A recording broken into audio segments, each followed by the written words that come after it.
Zelensky, tu es à 38 jours de perdre tes allocations. Ce post infâme du fils de Trump sur Instagram confirme toutes les craintes.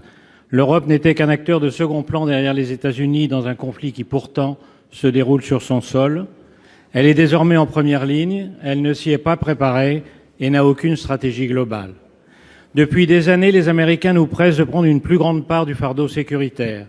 Nous avons continué à croire que leur parapluie était éternel. Nous sommes aujourd'hui seuls ou presque face à des ennemis qui menacent nos projets, nos valeurs et surtout notre sécurité.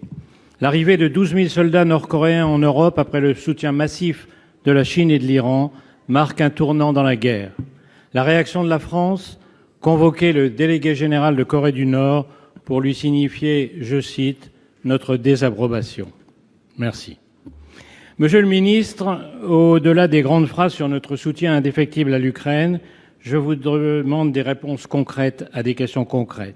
Si les États-Unis et la Russie choisissent de négocier ensemble et par-dessus notre tête le dépeçage de l'Ukraine et l'avenir de l'Europe, comment comptons-nous réagir ?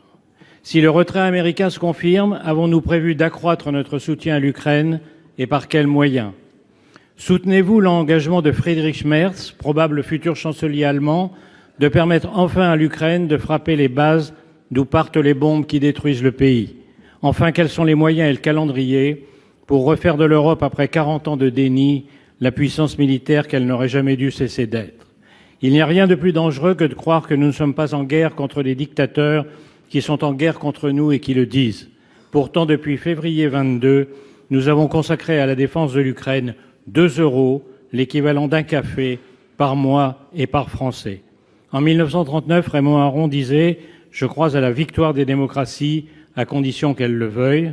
Est-ce qu'aujourd'hui, face aux dictateurs du XXIe siècle, nous voulons vraiment cette victoire ? Merci, Monsieur le Président. Pour vous répondre, la parole est à Monsieur Jean-Noël Barrot, ministre de l'Europe et des Affaires étrangères. Monsieur le Président, Mesdames et Messieurs les sénateurs, Monsieur le Président Malhuret, 1000 jours après le début de son opération spéciale en Ukraine, Vladimir Poutine a lamentablement échoué à atteindre ses buts de guerre.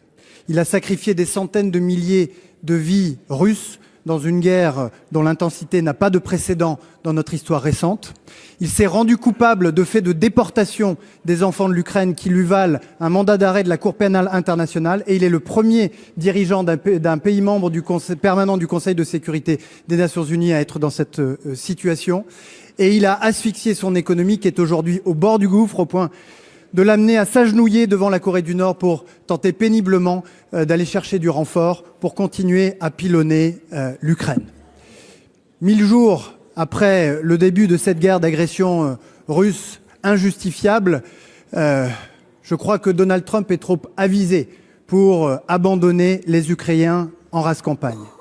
Ce serait avaliser la plus grande annexion territoriale de notre histoire depuis 75 ans.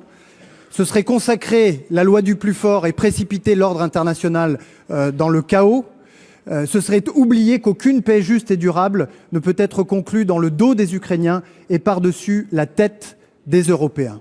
Parce que 1000 jours après le début de la guerre, le soutien de la France et le soutien de l'Europe ne faiblira pas, quelles que soient les décisions de l'administration américaine.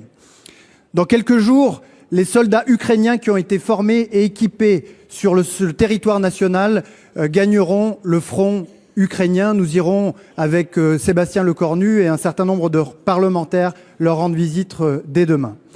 Dans quelques semaines, les Ukrainiens recevront 50 milliards d'euros apportés par les pays du G7, leurs alliés, et financés par les revenus d'aubaine tirés des actifs russes gelés.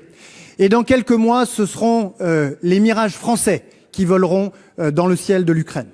C'est aux Ukrainiens qu'il appartient de décider des conditions et du moment d'ouvrir des négociations de paix. Et c'est la responsabilité de leurs alliés de leur permettre de rentrer dans ces négociations en position de force. Merci, Monsieur le Ministre.